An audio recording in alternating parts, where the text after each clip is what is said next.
Olá, boa tarde. Agora, depois que todo mundo almoçou, não é? Deu uma descansada, vamos retomar a palestra. Então, é um prazer estar aqui nessa cidade tão bonita, nessa região tão especial, tão inspiradora. Eu quero agradecer ao PPGED, na pessoa do professor Marcos Guelpi, o convite, a oportunidade de estar aqui. É um convite que muito me honra, né? Quero agradecer a minha colega, professora Mara, que já me convidou outras vezes, não é a primeira vez, eu já estive aqui em Diamantina alguns anos atrás, trabalhando com ela na formação de professores, e é muito bom voltar. Quero cumprimentar também o professor Leonardo Soares, da Superintendência Regional de Minas Gerais. Como foi anunciado, eu presido o Conselho de Administração do SEMPEC. O SEMPEC é uma organização da sociedade civil que há 30 anos desenvolve pesquisas e projetos de formação de professores, e a Secretaria Estadual de Minas Gerais é nossa parceira já há muitos anos, então é um prazer tê-lo comigo aqui na mesa. Estava esperando um pouquinho para começar. Então, o tema da discussão é a escola e as práticas pedagógicas inovadoras, né? É uma apresentação que conversa de muitas maneiras com a apresentação que nós vimos antes do professor da Unicamp e antes do almoço, né? Acho que tem muitos pontos de sinergia, e ainda comentei com ele que é uma pena que, pela organização do tempo, não foi possível estabelecer um diálogo, porque acho que tem vários pontos em comum. Nós falamos de lugares diferentes, mas isso é sempre bom. E por que falamos de lugares diferentes? Porque, como ele disse, ele é da área de tecnologia, ele tem uma formação em engenharia, a especialidade dele é tecnologia, e eu falo de um outro lugar, né? Como foi anunciado, eu sou pedagoga, trabalhei muitos anos como professora, como coordenadora pedagógica. Em São Paulo a gente chama coordenadora pedagógica, acho que aqui vocês chamam de pedagogo, não é isso?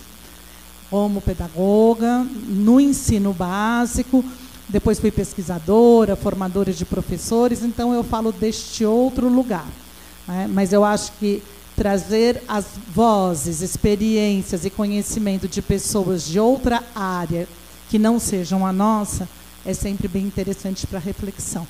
Então, acho que a gente procura fazer esse diálogo, né? Então, como é que eu organizei a minha fala? Inicialmente, fazer algumas reflexões do que é que a gente fala quando a gente pensa em práticas pedagógicas inovadoras, né? E aí, nesse sentido, tem uma sinergia bem grande com a fala dele. O que é inovação, afinal de contas? Então, para isso, eu vou trazer alguns dados e algumas reflexões teóricas bem articuladas com o dia a dia da escola, da sala de aula, para podermos pensar o que é que pensamos, ou o que é que, na verdade, podemos pensar quando é que falamos em inovação, né? E daí, depois disso, trazer uma experiência que nós desenvolvemos, quando eu digo nós, o SEMPEC, desenvolveu em parceria com a Secretaria Estadual de Educação de Minas Gerais, a professora Cecília, não chegou ainda, né? Não, que é um projeto piloto dentro do contexto do programa Escola Integral Integrada. Depois eu explico com mais detalhes. E este projeto com jovens do ensino médio, e ele tinha um caráter experimental de pensar outras possibilidades de educação integral, né? São oficinas que desenvolveram diferentes tecnologias.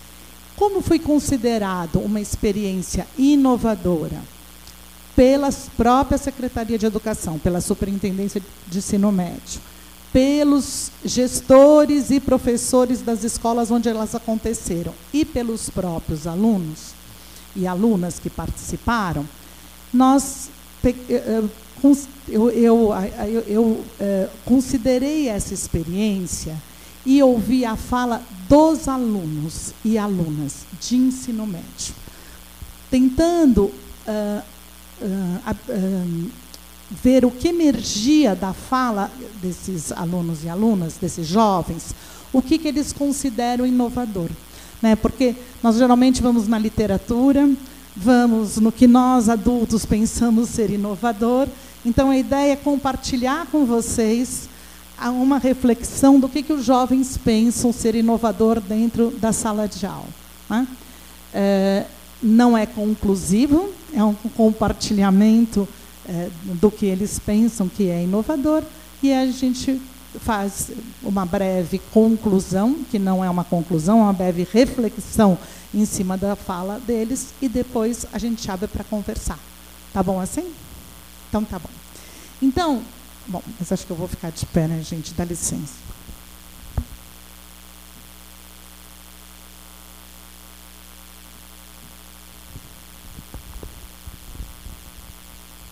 Não fico na sua frente, né? Não. Fico mais à vontade em pé. Bom, vamos lá. Então, quem é que está passando? Eu tenho uma...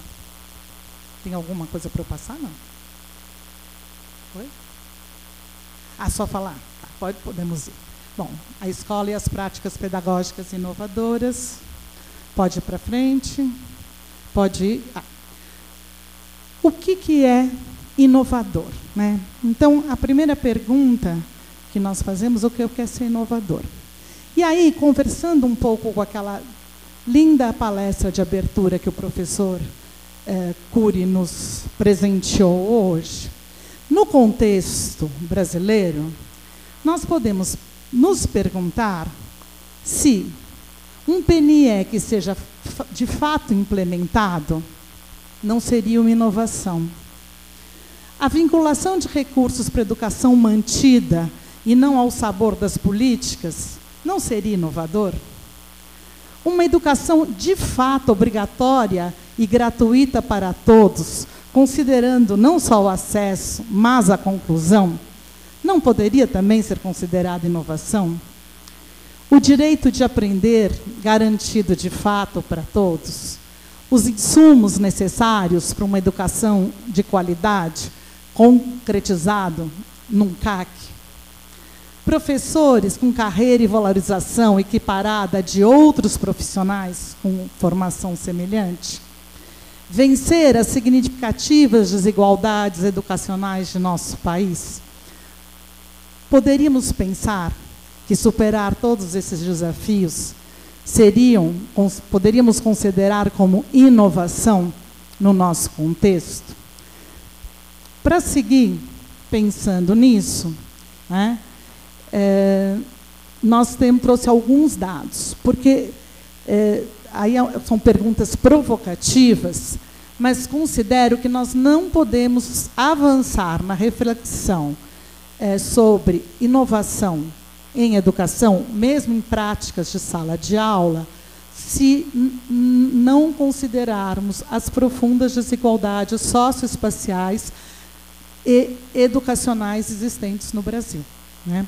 Então, se nós olharmos o percentual de estudantes com aprendizagem adequada no 9º ano, em português e matemática, nós vemos que, por exemplo, na região norte, né, nós temos 22% dos alunos com aprendizagem adequada em português e 9% em matemática, quanto na região sudeste nós temos 34 e 20. E isso é média, né, gente? Porque a gente sabe que se na região sudeste a gente abrir, nós vamos encontrar enormes desigualdades dentro da região sudeste.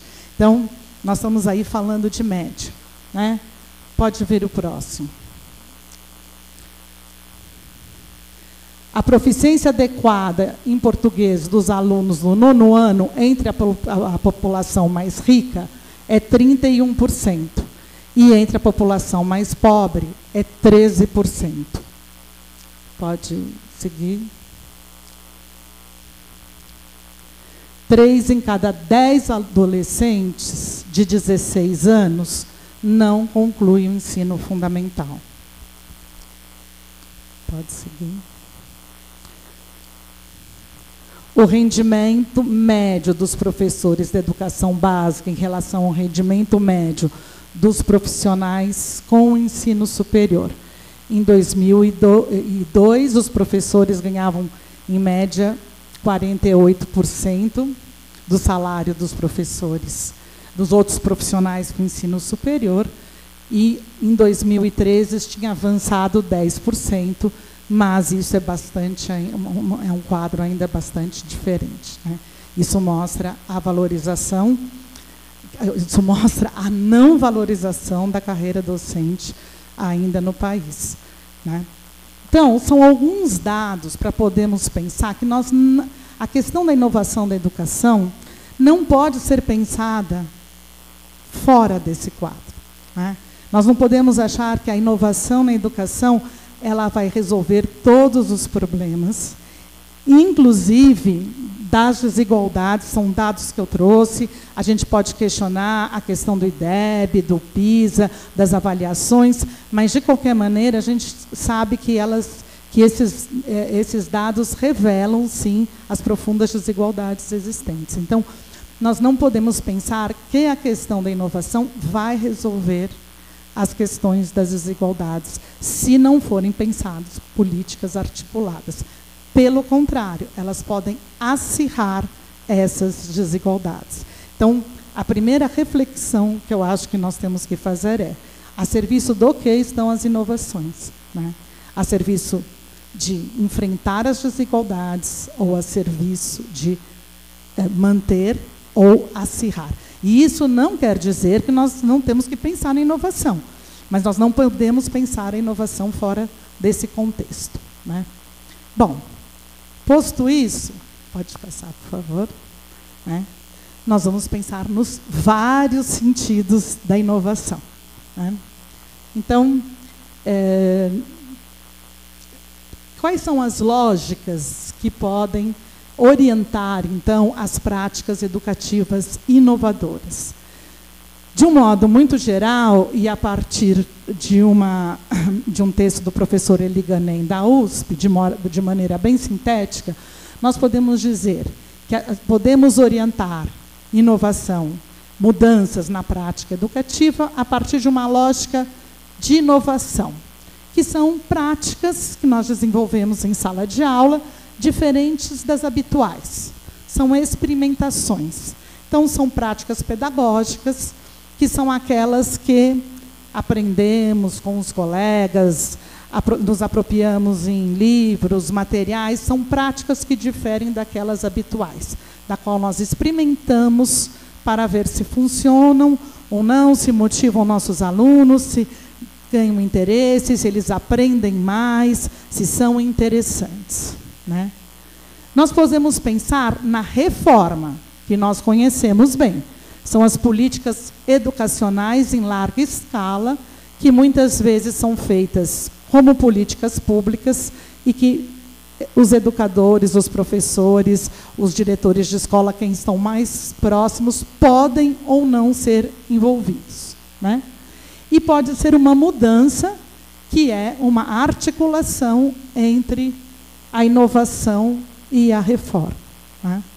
Então, dentro do que nós falamos antes, a inovação que não traz uma articulação com uma reforma que efetivamente enfrente a questão das desigualdades, ela pode trazer mudanças na prática da sala de aula, mas ela não traz a mudança efetiva necessária para promover o enfrentamento das desigualdades, e muitas vezes ela não tem sustentação, porque o professor fica muito sozinho na sua prática, isolado, né? Então, é para a gente poder pensar um pouco com que lógica que nós estamos pensando a questão da inovação na educação. pode ser e aí é um pouco, né, essa charte que faz um pouco essa brincadeira que, olha, crianças, agora nós temos computador, mas a gente pode olhar que a sala de aula continua sem nenhuma estrutura, né? É um computador, mas a sala de aula continua organizada do mesmo jeito, muito provavelmente sem informação, sem saber como é que a gente usa esse material, enfim. Então, é por isso que a gente tem que pensar na articulação entre as reformas e a inovação para realmente acontecer uma mudança em sala de aula. Bom, então, acho que, a partir disso, nós temos novas perguntas, né?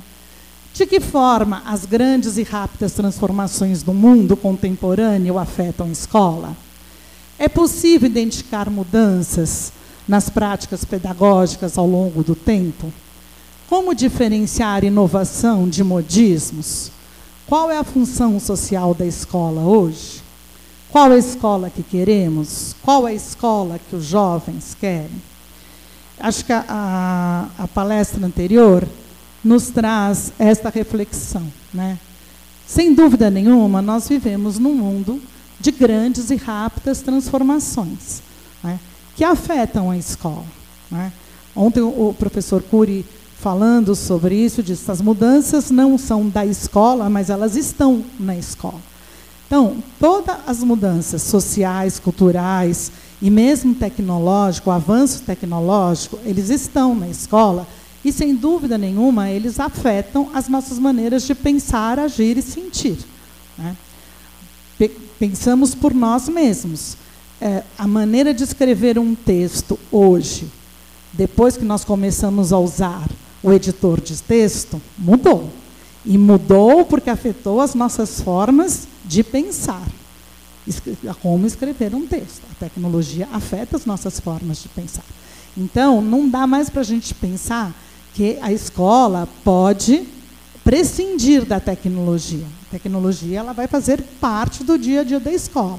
A discussão é em que medida ela entra, a serviço do que ela está, nesse sentido que eu acho que a palestra contribui bastante. Mas estamos nós e nossos alunos ainda mais imersos no mundo, em contato com essa ferramenta produzida culturalmente, e que certamente modifica todos nós, né? Então, acho que é uma reflexão muito importante de fazermos em que medida, né, todas essas transformações afetam as maneiras de pensar, agir e sentir dos nossos alunos, né? E qual é o nosso papel frente a isso? E a nossa própria maneira de pensar, agir e sentir. E como é que a escola se posiciona e lida frente a isso, né? Por outro lado, nós temos que pensar que, embora as mudanças tecnológicas do mundo atual sejam muito intensas, rápidas, muito intensas e muito rápidas, não é a primeira vez que o mundo se depara com isso.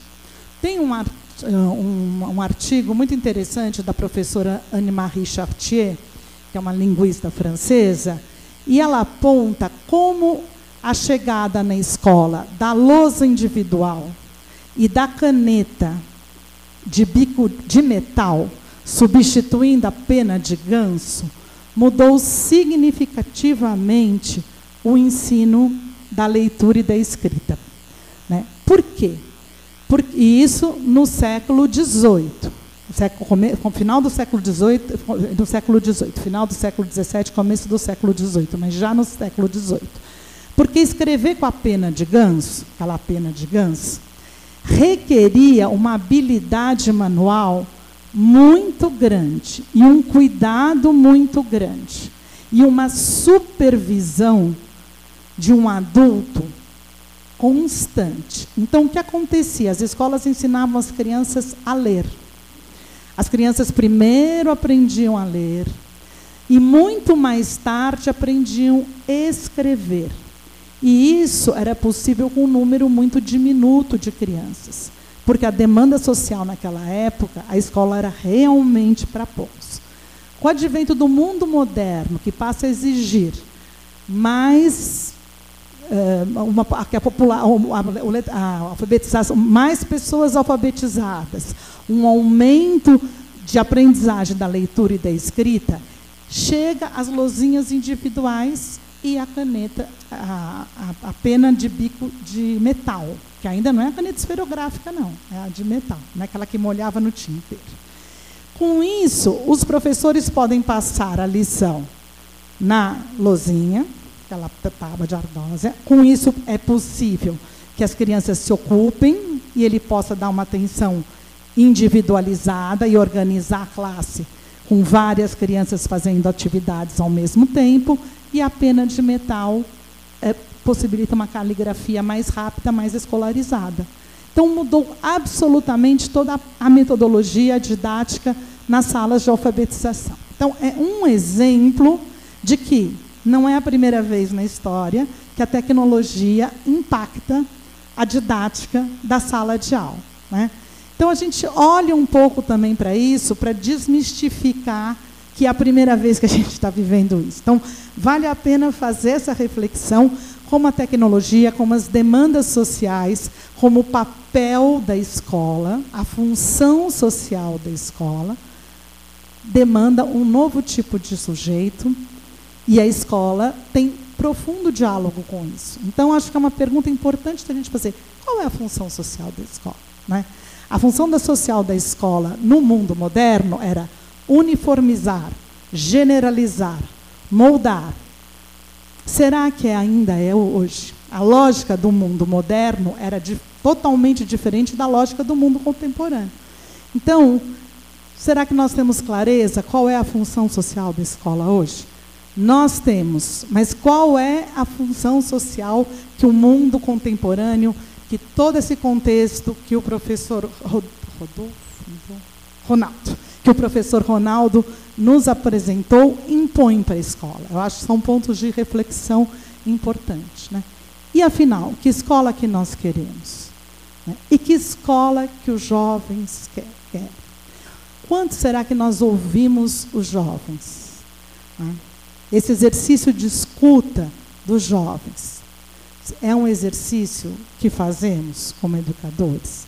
Então, acho que são pontos importantes para pensarmos se queremos realmente refletir sobre a inovação na sala de aula. Temos mais aqui? Bom, acho que aqui, acho que eu já cheguei nessas reflexões, podemos ir lá. Também podemos ir lá. Bem, então, a partir de todas essas reflexões, eu vou trazer para vocês, foi que veio a ideia de ouvir e considerar a fala dos jovens, do que eles consideram inovação, né? Qual é o contexto? Então, o contexto é a política de educação integral e integrada da Secretaria de Educação de Minas Gerais. Foi firmada uma parceria entre a Secretaria de Educação, a Fundação Itaú Social e SEMPEC, na ideia de se articular conhecimentos, experiências e metodologias desenvolvidas pela Secretaria e pelo Programa Jovens Urbanos, que é uma iniciativa das duas organizações, SEMPEC e Fundação Itaú Social. Então, foi realizado um projeto piloto, que colocou elementos de concepção da educação integral em 9 escolas estaduais da região metropolitana de Belo Horizonte. Pode ser o próximo.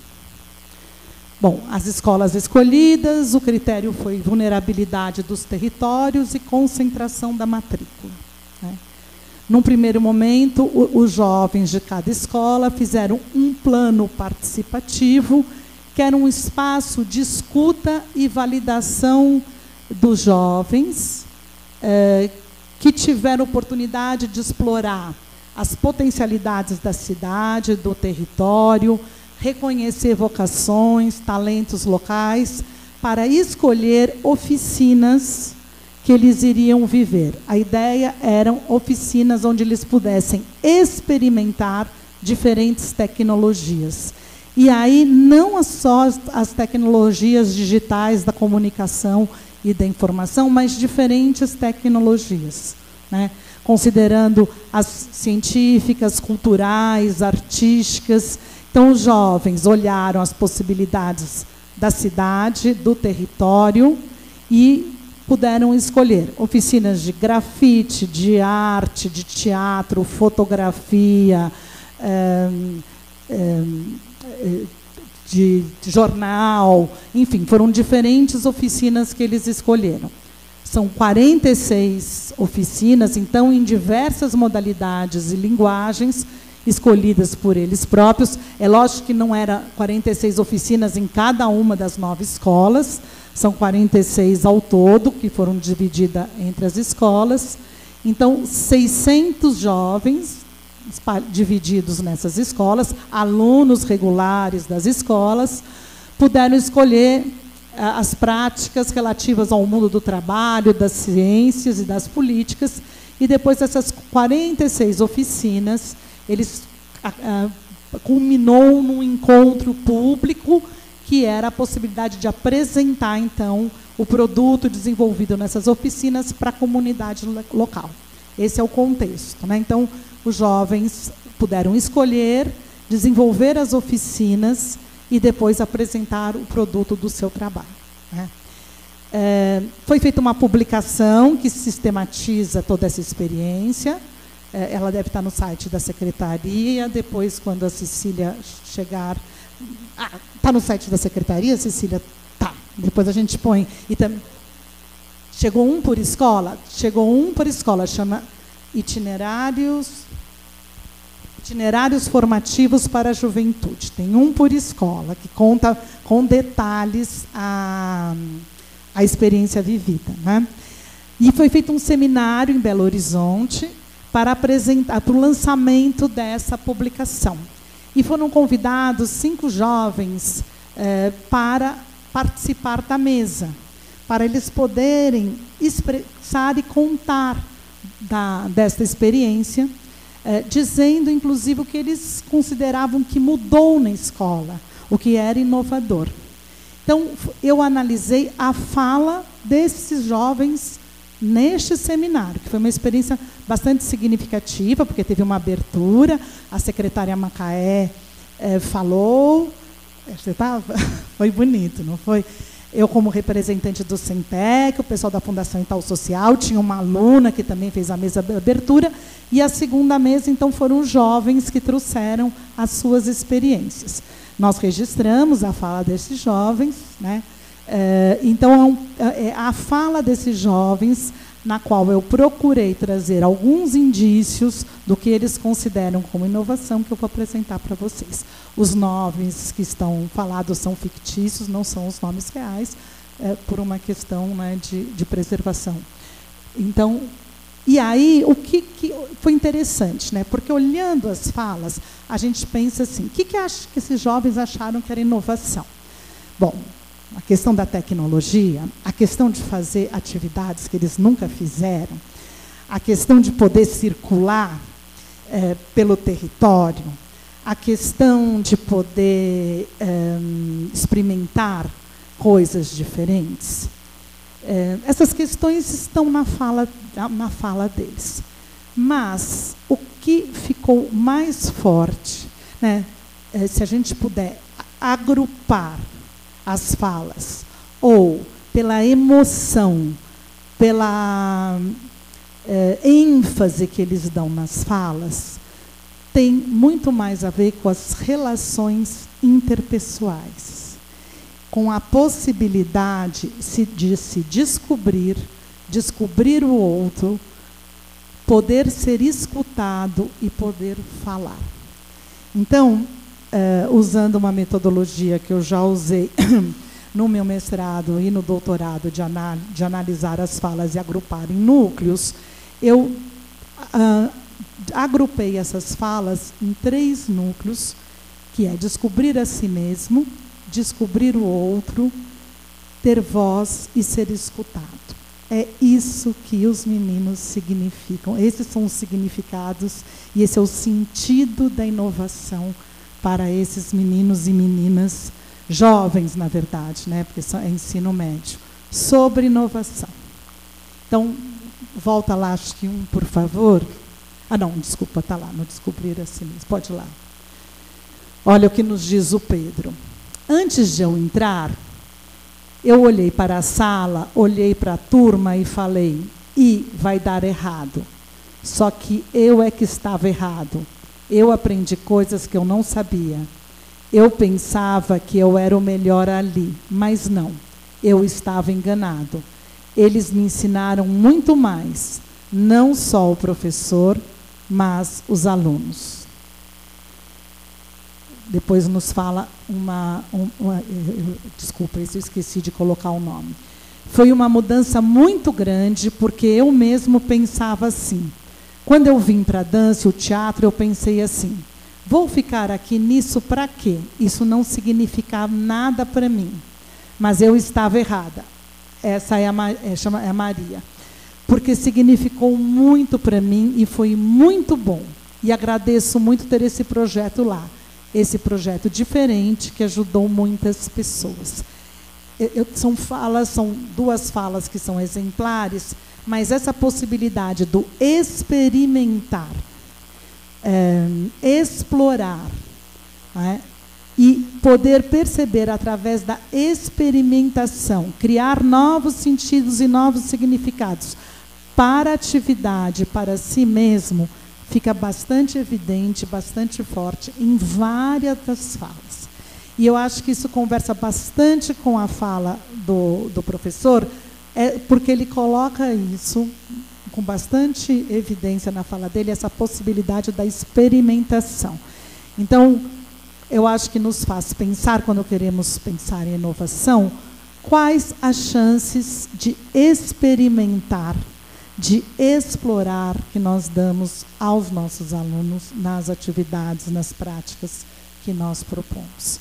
E que eles possam criar novos sentidos e novos significados sobre a própria proposta e sobre si mesmos. A próxima é descobrir o outro. Foi uma coisa para unir as pessoas, porque na maioria das vezes não é o que você pensa. Às vezes você pode julgar as pessoas sem mesmo conhecer, chegar perto e sem nem saber o nome, que já vira. Complementando, eu vi a pessoa e pensava assim, esse cara é muito chato, não gosto dele. Aí comecei a conversar com outras pessoas e vi que não era o que eu pensava. Fiz amizade com ele, não só com ele, mas também com outras pessoas, com todo mundo. Eu tinha uma opinião errada sobre essas pessoas, que não era o que eu pensava. Foi uma coisa para unir as pessoas, porque na maioria das vezes não é o que você pensa. Às vezes você pode julgar as pessoas sem mesmo conhecer, chegar perto e saber nem o nome. Desculpa, eu repeti, enfim. Eles evidenciam que as oficinas, por possibilitarem momentos de interação, trabalho conjunto e comunicação, possibilitou que eles pudessem olhar os colegas que eles já conheciam, que eram colegas de sala de aula, e olhar os colegas de maneira diferente. E poder começar a se relacionar com os colegas. Eles falam muito também nesse sentido de preconceito, de bullying, de novas formas de relação interpessoal. Pode ouvir no próximo? Este é um outro fator que fica bastante evidente, o ser olhado e ser escutado. O que eu mais gostei foi quando o professor pediu para a gente tirar foto e botou no mural da escola. Eu fico impressionado e literalmente emocionado com o posicionamento do pessoal que esteve pensando para os próprios alunos, não só no próprio pensamento daquilo que eles queriam, mas também para os alunos.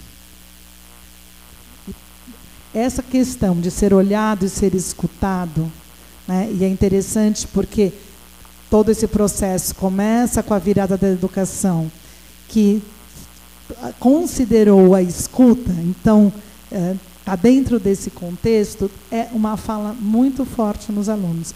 E aí vai a gente pensar o quanto efetivamente a gente escuta, né?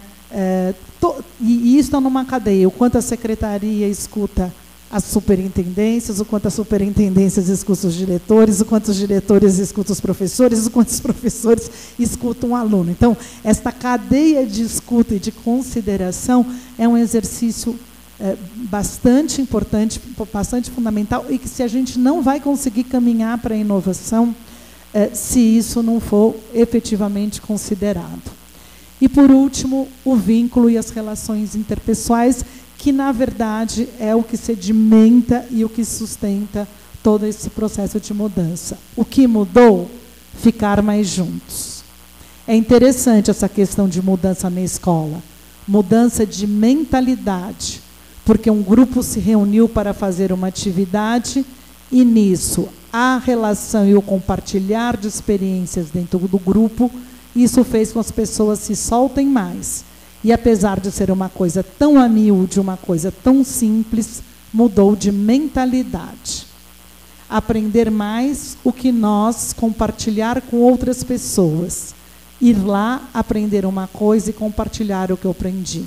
Não guardar só para mim, ensinar para outras pessoas. E acho que... Bom, então, em síntese, né, o que eu acho que essa experiência, essas reflexões nos apontam, se a gente quer pensar em inovação na educação? Você pode. Eu acho que a gente pode pensar em dois eixos. A inovação ela pode ser incremental, né, marginal ou secundária, que ela é aquela inovação que, na verdade, ela não tem uma ruptura, ela não rompe um paradigma. Ela apenas faz um reajuste, um aperfeiçoamento daquilo que já existe. Por isso que tem aqui a ideia do celular. A gente pega aquele celular primeiro e vai.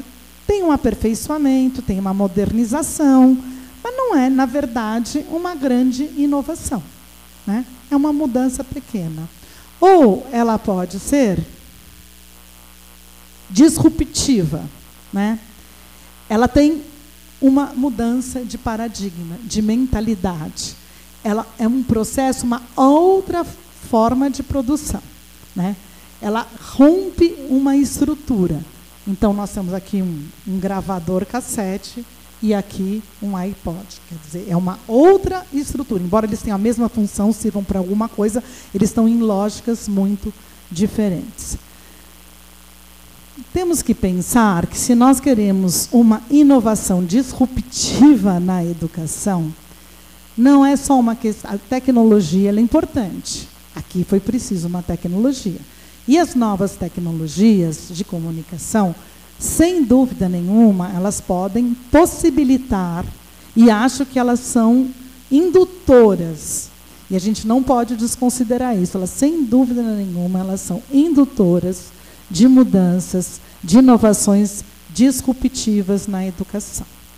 Mas tem alguns pontos que nós não podemos deixar de considerar, porque senão o poder disruptivo delas, a tecnologia pela tecnologia, ela não vai ter este papel. Então, quais são esses pontos, de maneira bem rápida, não, mas assim, de maneira que são importantes, mas para deixar como pontos de reflexão.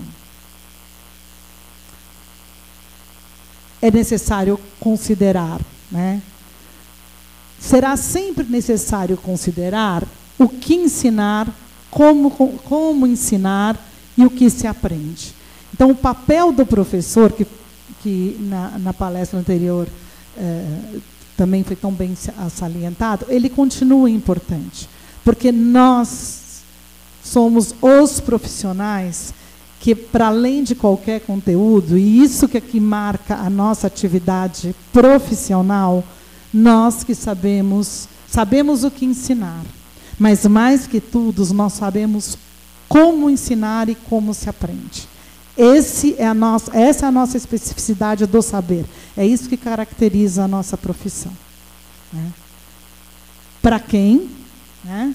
E, principalmente, para quem eu preciso conhecer esse aluno, por isso que a escuta é importante, nós vamos conhecer teoricamente as características da faixa etária, o desenvolvimento psicológico, as formas de aprender. Isso é um conhecimento fundamental, mas também é importante a escuta.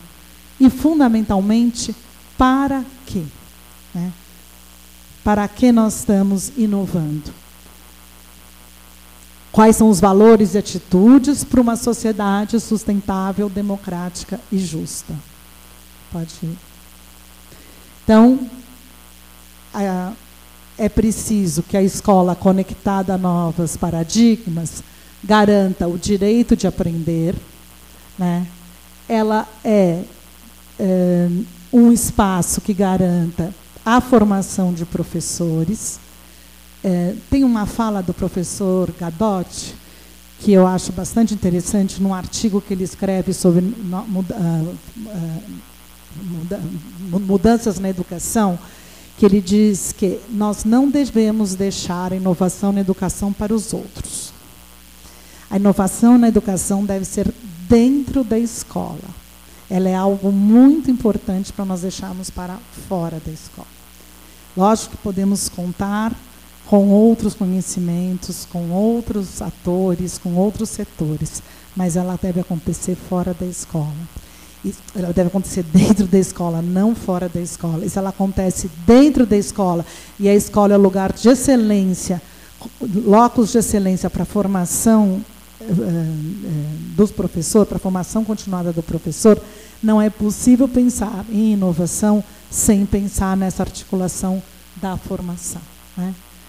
Sem dúvida nenhuma, ela precisa estar conectada aos conhecimentos do mundo contemporâneo, com o anseio e interesse das crianças e adolescentes e jovens, né, como nós vimos aqui. Pode vir mais uma. Bom, acho que é esse.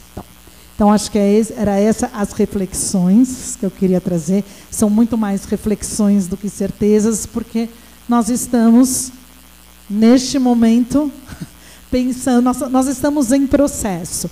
E acho que, mais que tudo, a gente precisa pensar juntos dentro desses paradigmas, dentro desse registro, considerando, sem dúvida nenhuma, um papel fundamental que tem as tecnologias de comunicação e informação para essa mudança, o poder disruptivos que eles têm, mas aonde a gente ancora, aonde a gente segura o uso dessas tecnologias. Obrigada.